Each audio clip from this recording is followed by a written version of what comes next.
নমস্কার, দেখছেন talk to Bangla. আমি অভিষেক রয়েছে আপনাদের সাথে। এই মুহূর্তে যে খবর জানাবো, বসিরহাটের বিজেপি প্রার্থী ছিলেন রেখা পাত্র এবং রেখা পাত্র কিনা বলছেন যে হাজী নুরুল ইসলামের মৃত্যু একটা অপূরণীয় ক্ষতি।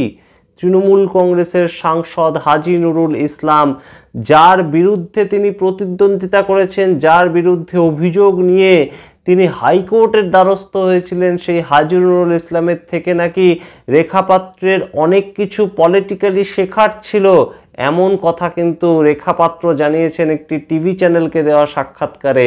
এবং সেখান থেকেই কিন্তু একটা গুরুতর প্রশ্ন উঠছে যে রেখা পাত্র এই যে কথা বললেন তার পেছনে কোন অভিসন্ধি লুকিয়ে রয়েছে। এবং অবশ্যই যে প্রশ্নটা আমরা গতকাল করেছিলাম আপনাদের কাছে, আপনারা বিভিন্ন ধরনের কমেন্ট করেছেন তার ভিত্তিতে, যে বসিরহাটে যদি পরবর্তীতে উপনির্বাচন হয় তাহলে কি রেখা পাত্র আবারও টিকিট পাবেন বিজেপির থেকে, এবং রেখা পাত্রের জয় লাভ সেটা কি সময়ের অপেক্ষা, নতুন সাংসদ হিসেবে রেখা পাত্র কি জয়ী হতে পারেন? সেই প্রশ্নগুলো আমরা যে রেখেছিলাম সেই প্রশ্নকে আরও একবার উস্কে দিয়েছেন কিন্তু রেখা পাত্র নিজেই।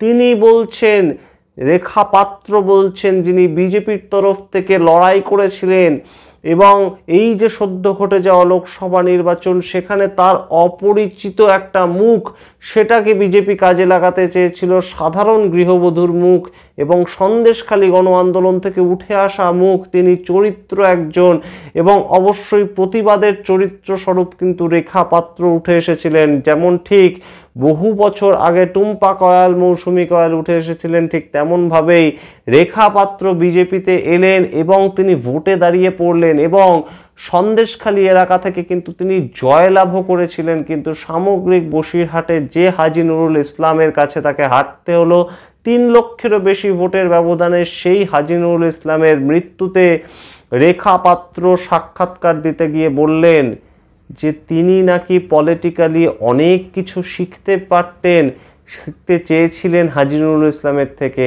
এই বক্তব্য কিন্তু অবশ্যই মনে করিয়ে দিল রেখা পাত্র এখন সম্পূর্ণভাবে একজন রাজনৈতিক ব্যক্তিত্ব, এবং তিনি রাজনীতিটা যে ভালোই বুঝতে পারছেন এবং কোথাও গিয়ে যে বুঝতে পারছেন যে মাঠে নেমে যে রাজনীতি, সেই রাজনীতির পাশাপাশি সুকৌশলী বক্তব্য তাকে রাখতে হবে, সেটা কিন্তু রেখা পাত্রের বেশ মালুম হয়েছে। এবং তিনি যে বক্তব্য রাখলেন যে হাজী নুরুল ইসলামের মৃত্যুতে অবশ্যই তিনি দুঃখিত এবং একজন মানুষ হিসাবে এবং অবশ্যই একজন প্রাজ্ঞ রাজনৈতিক ব্যক্তিত্ব হিসেবে তিনি আর হাজী নুরুল ইসলামকে সম্মান করেন এবং বহু কিছু তার শেখার ছিল নাকি হাজী নুরুল ইসলাম। তৃণমূল কংগ্রেসের এমপি ছিলেন, যিনি এমপি হয়ে রেখা পাত্রকে হারিয়েছিলেন, সেই রেখা পাত্রই বলছেন হাজী নুরুল ইসলামের মৃত্যুতে তিনি শোকাহত, তিনি মর্মাহত এবং তার রাজনৈতিকভাবে অনেক কিছু শেখার ছিল হাজী নুরুল ইসলামের থেকে।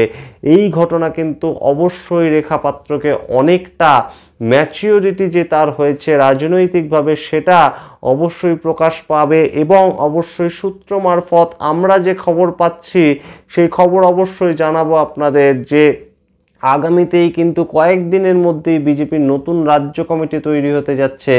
সেখানে কিন্তু এই নতুন রাজ্য কমিটিতে রেখা পাত্র একটি গুরুত্বপূর্ণ পোস্ট পেতে চলেছেন, এবং মহিলা যে মোর্চা রয়েছে, বিজেপির যে মহিলা রাজ্য মোর্চা রয়েছে, সেখানেও গুরুত্বপূর্ণ একটি পদ পাবেন কিন্তু রেখা পাত্র। এবং তার যে সামগ্রিকভাবে পলিটিক্যাল কেরিয়ার, তা 1 বছরেরও কম সময়।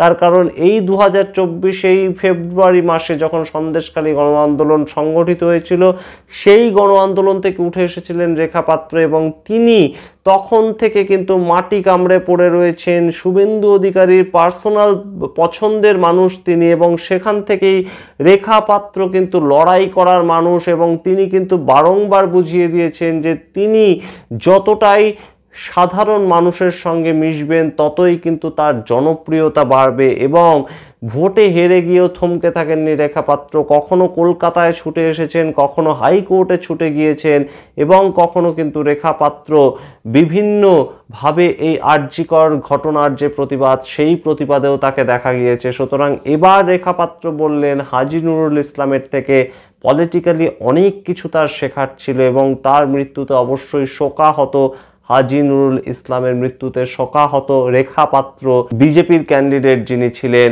বসিরহাট লোকসভা থেকে। আমরা অবশ্যই নজর রাখবো যে রেখা পাত্রের পলিটিক্যাল কেরিয়ার কোন দিকে এগোয়, সংগঠনে তিনি কোন পদ পান।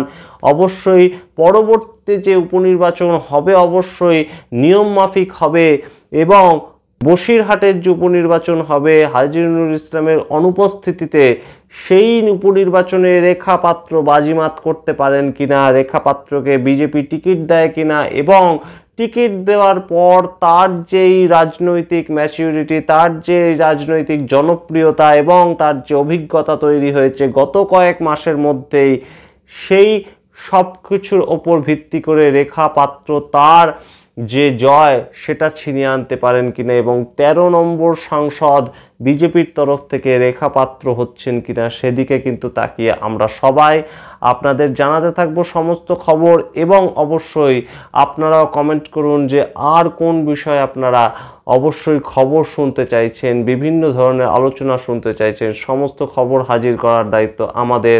আপনারা দেখতে থাকুন টক টু বাংলা। ভুলবেন না টক টু বাংলা ইউটিউব চ্যানেলটিকে সাবস্ক্রাইব করতে। ধন্যবাদ।